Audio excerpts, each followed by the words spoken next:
The daily campus একটা গণমাধ্যম থেকে নেওয়া। আসলে এটা প্রকাশ হয়েছে 11ই ফেব্রুয়ারি 2025-এ ইএফটিতে চতুর্থ ধাপে বেতন নিয়ে যা জানালো মাউসি। আসলে এখনও যে সকল শিক্ষক কর্মচারী এখনও বেতন পায়নি তারা কিন্তু চতুর্থ ধাপে এই বেতনগুলো পেতে যাচ্ছে গাইস। তাই ভিডিওটি না টেনে শুরু থেকে শেষ পর্যন্ত ভিডিওটি দেখার অনুরোধ রইল। বেসরকারি শিক্ষা প্রতিষ্ঠান কর্মরত এমপিভুক্ত শিক্ষক কর্মচারীদের এবং চতুর্থ ধাপে ইলেকট্রনিক ফান্ড ট্রান্সফার বা ইএফটির মাধ্যমে বেতন ভাতা দিতে যাচ্ছে সরকার। এর জন্য স্কুল কলেজে 8,000-এর বেশি শিক্ষক কর্মচারী তথ্য শিক্ষা মন্ত্রণালয়ে পাঠানো হয়েছে। মন্ত্রণালয় থেকে অনুমোদনের পর এই শিক্ষক কর্মচারীদের বেতন ছাড় হবে।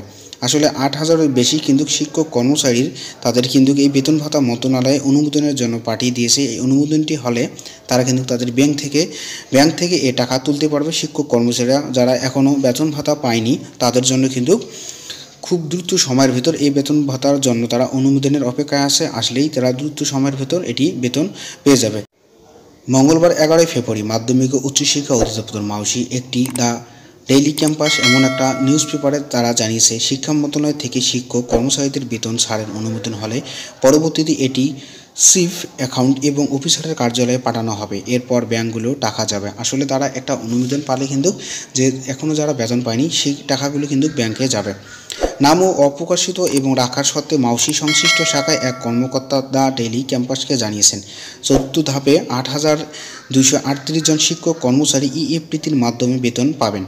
এর মধ্যে স্কুল পর্যায়ে 6,200 এর কিছু বেশি এবং কলেজে 1,800 এর বেশি শিক্ষক কর্মচারীর বেতন পাবেন। আগামী সপ্তাহে তাদের বেতন ছাড় হতে পারে। আসলে দীর্ঘদিন যাওয়ার পর যারা এখনও বেতন ভাতা তুলতে পারেনি বা কী সমস্যার কারণে আমরা কিন্তু সেটি জানতে পারলাম। তাই দ্রুত সময়ের ভিতর যে স্কুল কলেজে বা শিক্ষকদের যে বেতন ভাতাগুলো এখনও আটকে আছে বা এখনও পাননি তারা কিন্তু দ্রুত সময়ের ভিতর পেয়ে যাবেন। তার জন্য কিন্তু তারা অনুমোদন দিয়েছে। আর এই টাকাগুলো কিন্তু ব্যাংক থেকে আপনাদের বেতন তুলতে পারবেন সেটাও কিন্তু তারা জানিয়েছে। এই কাগজপাতিগুলো সব কিন্তু মন্ত্রণালয়ে দেওয়ার পর কিন্তু এই বেতন ভাতা আপনারা পেয়ে যাবেন তারা জানিয়েছে। জানা গেছে সরকারি ও কর্মচারীদের ইএফটির মাধ্যমে বেতন ভাতা পান। তবে বেসরকারি শিক্ষা প্রতিষ্ঠান কর্মরত এবং এমপিভুক্ত শিক্ষক কর্মচারীদের বেতন ভাতা সরকারি কোষাগার থেকে ছাড় হয়। স্বরাষ্ট্র 8টি ব্যাংকে এবং মাধ্যমে অ্যানালগ এবং পদ্ধতি ছাড় হয়। এই অর্থ তুলতে শিক্ষকদের নানা ভোগান্তি পড়তে হয়।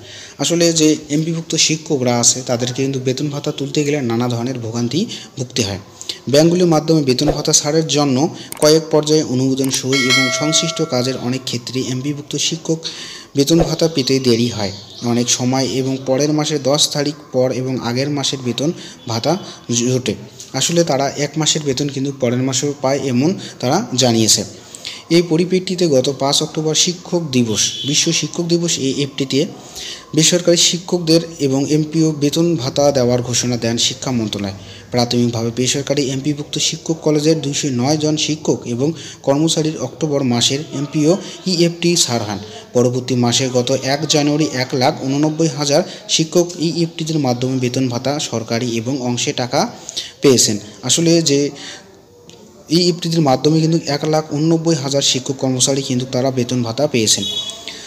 দ্বিতীয় ধাপে 67,000 এবং তৃতীয় ধাপে 84,700 শিক্ষক কর্মচারী ইএফটির মাধ্যমে ডিসেম্বর 24 মাসের বেতন ভাতা পেয়েছেন। এখন চতুর্থ ধাপে 8,000-এর বেশি শিক্ষক কর্মচারী বেতন ভাতা পাবেন।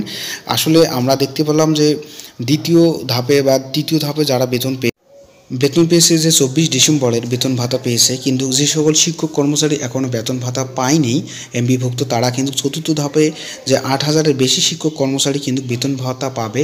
সেজন্য কিন্তু সব কিছু মন্ত্রণালয় থেকে আসার পর তারা ব্যাংকগুলো থেকে এই টাকা তুলতে পারবে সেটি তারা জানিয়েছে। ভালো থাকবেন, সুস্থ থাকবেন।